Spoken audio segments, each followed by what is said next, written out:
Hey everyone, welcome to Amanda's Book Corner. I'm Amanda, and this is my review of To Have and to Hoax by Martha Waters. So I have a confession to make. Last summer, I read her book, To Love and to Loathe, knowing full well that it was the second book in a series, and I hadn't read the first one yet. Normally I don't do this. Normally when I read a series, I read them in order, but I thought, well, that looks cute, and I'll just read it anyway. I did love that book. I'll link to the review here, but I did love it, and I thought it was a really fun and hilarious book. But I kind of felt bad about not having read the first one, so I decided to go back and read the first one now, especially because I have an arc of the third one that I'm going to get to right after this. The review won't come out until April, so I'm sorry, early in April, but I thought if I'm going to read the third book, I should go back and read the first one, so I have both of the books caught up by the time I get to it. So that's my backstory. I don't normally read books in the wrong order, but I did this time, and that was a mistake because it's probably the most cohesive romance series that I've read so far. Most romance series that I've read, they kind of work as standalones, but they have characters in common. This series, though, Martha Waters really does a great job of integrating all the characters, and they're not just kind of there for like a scene here and there. They're very involved with the other characters' lives, and I really love that. To Have and to Hoax starts off in 1812 when Lady Grey is in her first season, and she's only 18 years old, and she gets discovered on the balcony with this other man that she just met named James Audley. He's the second son of a duke. They get discovered and they fall madly in love, and they end up getting married only a few months after that. They have a first year of marriage that's wonderful, but then there's a big fight about something 1 year into the marriage, and now 4 years after that, 5 years into the marriage, they've had a very distant relationship for these last 4 years. And early on in the book, Violet gets really mad at James when he falls from his horse, gets knocked unconscious, and then his friend writes a letter to tell her. But he doesn't think that she needed to know about that. She gets really mad at him, and she decides to play a trick on him. She decides to pretend that she has consumption. She enlists an actor to pose as her physician to tell James that she does indeed have consumption. And it kind of turns into an escalating situation where they're both kind of playing this game. They're kind of trying to trick each other, lie to each other, make each other feel bad in some way, instead of just having a proper adult conversation. So on the one hand, I really did love this book. I thought it was really fun. These characters are hilarious, and I love the witty banter between the different characters, not just between James and Violet, of course them too, but also between them and other characters. Other characters like Violet's friends Diana and Emily, and James's friends Jeremy and Penvale. There's also this other man named Lucian. There's James's brother West. There's Violet's mother, James's dad. There's all these different characters, and I feel like most of the time their conversations are pretty funny. At least I thought they were funny. I was laughing a lot throughout this book.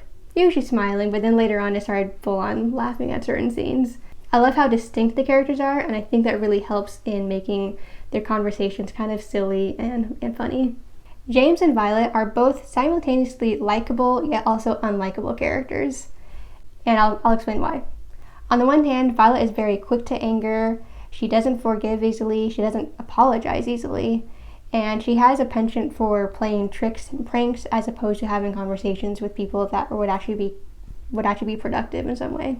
She can hold a grudge, and she can lie, although she's not very good at it, to be honest. And I just feel like she gets unreasonably angry about the dumbest things. Her reactions are also not necessarily things that I would condone. Don't usually condone slapping your husband for a tiny little thing, or throwing a drink in his face for a similarly tiny, stupid thing. So that was pretty annoying. For James's part, he can jump to conclusions too easily. He can be very distrustful. He's very good at holding a grudge, and he can kind of just come across as a little bit whiny or kind of short and jerkish. So he's not perfect either. Strangely, I kind of found him more likable and more reasonable than Violet, even though a lot of the issues are actually on him more than her. She just felt more immature and annoying about it, whereas he just kind of reclused himself from the situation, which is not a good thing, but they were both pretty annoying, to be honest. They're both way too hesitant to have conversations, not just with each other, but also with their best friends. And it's just like, guys, it's been 4 years and you haven't had a conversation about this with anyone that you know. That seems really unhealthy. You might want to get a therapist. And on top of that, the whole issue behind their 4-year problem in their relationship, I don't know, it didn't feel that big of a deal to me. I mean, kind of, but ultimately not really. Especially not with each other. They should be mad at their parents, not at each other. The whole thing seemed rather blown out of proportion. I don't see how this could have turned into a fight that lasted for 4 years. Maybe a few months at most, maybe a few weeks. Honestly, I think only a few hours or a few days would be normal in this situation. They definitely overreacted. And they're both a little bit immature and just ridiculous. All of that said, though, it should sound like I hate the book, but I don't. I actually found it just really fun and charming and silly. I'm not sure if that's cognitive dissonance going on or what, but I just thought it was really fun. I had a smile on my face the whole time I read it. I did say that they're also likable characters, and it's true. I did think James eventually grew up a lot, and I think he became good at apologizing and good at seeing that he was being too mistrustful of people and that he needed to change his perspective and learn to trust his friends and his wife over his father, who he kind of hates. Violet is a lot of fun, and she's curious and she's creative, and she is a nice person, I think, ultimately when it comes down to it. I think that Violet and James do both love each other. They just have a really hard time showing it and expressing it and communicating it properly. But even so, I really just thought their hijinks were hilarious. I liked the scene when James was pretending to flirt with another woman and he was trying to upset Violet. I liked the scene when they were at the theater together and they met with Julian, and there were some funny conversations that happened there. I liked pretty much every scene that Jeremy was in. Jeremy is the hero of the second book, To Love and to Loathe. Same with Diana, to be honest. She's pretty funny too, and she's the heroine of the other book. So it was a lot of fun and it was funny, and I did enjoy seeing James and Violet needle each other and kind of get on each other's nerves in a way that they knew they were doing it on purpose, but they kind of just had to keep playing along with it. By the way, I forgot to mention, I really liked the scene when Violet was in bed and he didn't let her leave because he's like, oh, you're sick, you can't get out of bed, you need lots of pillows, you need a hot water bottle. I thought the whole scene was hilarious. It was comedic gold. Beyond that, I also really love the author's writing style.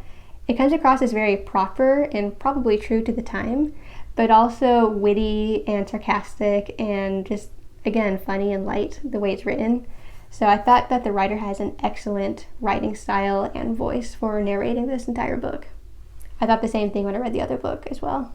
So if you don't mind reading about a chaotic couple who has a lot of big fights, but then they make up for it as well in very explosive ways, if you don't mind reading people that are a little bit ridiculous and have an argument that really did not need to be nearly as big as it turned into, if you don't mind kind of the ridiculousness of it and you can kind of suspend your reasoning in a certain way, I think this is a book that you'll enjoy. If you just take it as a light, fun read that it's supposed to be, then I think it's a lot of fun and you'll get a lot of enjoyment out of it.